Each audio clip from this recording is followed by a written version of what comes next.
Warning: the video you're about to watch contains mathematics at the level of pre-calculus. All material has an assumed prerequisite of college algebra and trigonometry. While some prerequisite topics are reviewed briefly, a more thorough review of these entrance topics can be found by searching the web. It's the system of equations. We must deal with them all at once. Always looking for solutions. Positive outlook overcome. Hello, my name is Roy Simpson, professor of mathematics at Cosumnes River College in Sacramento, California. If you're watching this video, then you've already seen my video on sequences, recursively defined sequences, and partial sums of a sequence. Now we need to dip our toes into really important notation for calculus, which is summation notation. Some people call it sigma notation because that's what this is. It's a capital sigma, Greek letter sigma. But most of us will just call it summation notation. And we're going to discuss some of the properties of this notation. There's no escape. You must understand this notation. So here we go. We define this symbol, I equals 1 to n. That's how we would say that. I equals 1 to n of a sub I. That is going to be a sub 1 plus a sub 2 plus a sub 3 plus a sub 4 all the way until you get to this upper index, a sub n. It's a fast way of writing, I'm going to add a bunch of things together. And these things are defined by this sequence a sub I. We're going to add elements 1 all the way to element n. It's a very, very nice clean notation. This notation is known as summation notation or sigma notation. And just to give a quick example, if I told you add up or take the sum of k equals 2 to 8 of a sub k, notice, first of all, I don't have to have this index be I. I could use any letter I want. Second, notice that these two indices must match, or should match, to be honest with you. Now we're going to go ahead and also notice I didn't start at 1 because you don't have to. All this is saying is start at 2, take a sub 2, and then plus, and increment this to 3. Plus, increment this again to 4. Plus, increment this again to 5. And so on and so forth down the line until you reach this maximal number. Now it's silly if I just leave it like that. If I'm just like, oh, okay, well, that's all it is. A2 added up all the way through A8. That's kind of silly. In reality, we use it in situations like this. The summation I equals 1 through 5 of I squared. So I'm going to first let I equal 1 plus, and then I'm going to let I equal 2 plus, then I'll let I equal 3 plus, then let I equal 4 plus, then let I equal 5. There we go.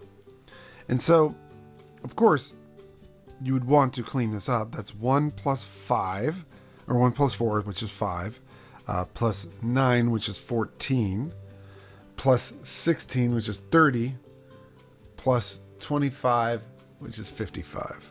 You get kind of used to it. It happens very quickly, but I highly recommend you practice. You can make up any examples you want. Just make sure that whatever this index letter is, you have it within your summation. It doesn't need to be, by the way, I should probably say this. If I said sum up from I equals 1 to 3, the number 2. Notice there's no I there. So what it's going to do is when I is equal to 1, it's 2. Plus. When I is equal to 2, it's 2. Plus. When I is equal to 3, it's 2. Well, that's just 2 plus 2 plus 2. It's 6. So that's a way of saying add this number to itself 3 times. If you do any type of coding, this is like a loop, essentially, where each time you go through the loop, you're just adding the number. That's all it's doing. It's a looping process, mathematics of loops. And before we can actually start really playing with summation notation, we have to truly understand how it works. I mean, the definition tells us how it works, but we need to know how it works with the arithmetic that we're so used to. So let's pretend that we have two base sequences. Our base sequences here are going to be a sub k and b sub k. And then we have a constant. It could be the number 5. It doesn't really matter what it is. Okay. What this theorem is telling us is that if you have a summation from k equals 1 to n, and what you're adding up over and over again is a sub k plus or minus c times b sub k, it turns out that you could add up the a sub k's first, plus or minus c, and then add up the b sub k's second. So you could break this, I call it splitting the sum. So you could split this summation into two separate summations. And that's what this theorem is stating. We can easily prove this is actually not a terrible proof to do. And I'm not going to do the minus case just because I'm just going to do the plus case. You could go ahead and do the minus case on your own. We'll just prove the plus case though. So given, I'm going to start with the left-hand side. Actually, you don't even have to write the word given. I'll just start with the left-hand side. The summation k equals 1 to n of a sub k, I should put this in parentheses, plus c times b sub k. Again, we're going to assume that c is a constant. Okay. Well, this by definition is going to be a1 plus cb1 plus a2 plus cb2 plus every single time we will that we put the plus in between. In fact, let me make those pluses a different color. Plus. Every time we put that green plus in between, we will increment our index. There we go. That looks really nice. Now, obviously, I don't want to write this out forever, so I'm just going to say dot, dot, dot, plus. And then this should end at the upper index here, which is n. So we'll end when we plug in n for the index. And that should be okay. That's just by definition. All you're just saying is let k equal 1, plus let k equal 2, plus let k equal 3, plus, and so on and so forth until you get to k equals n.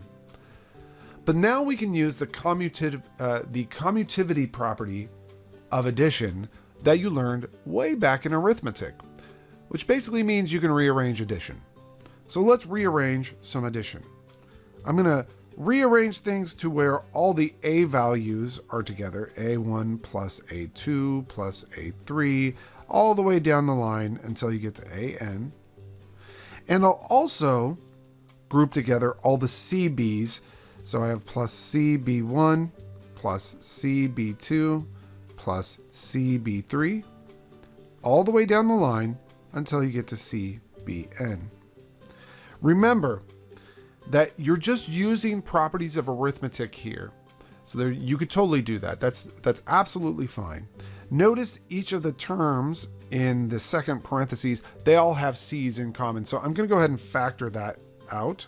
So this is a1 plus a2. I'm not touching that first parenthesis. But the second parenthesis, I'm going to factor a c out of it because, well, we know all of that mathematics. These are super fun to prove. These are actually great for exams. And then you get down to this point and then you say, okay, great. So now what do I do? Well, there's a shorthand notation for writing that summation. And we happen to have just learned it. The shorthand notation is the summation k equals 1, because it's starting at 1, to n, because it's ending at n, of a sub k, plus c, and again, this is just a summation. Like from k equals 1, because b, the first index of b is 1, all the way to n, because the last index of b is n of b sub k. And notice that we have our proof. We've proven that the summation of a sub k plus c b sub k is the same thing as the summation of a sub k plus c times the summation of b sub k. That is exactly what we wanted. QED. Quod erat demonstratum. So it has been demonstrated. So this video is just dedicated to get the theory down. What we're going to do in the next video is actually use summations and sigma notation because you got to get used to it. So we'll stop this video here. It's the system of equations. We must deal with them all at once. Always looking for solutions. Positive outlook overcomes obstacles getting in our way. Cause affects more than we can sometimes see. Things for what they are and work together until you feel at peace. Just listen close. Don't talk too much that isn't cold. Sure, you may really hurt inside.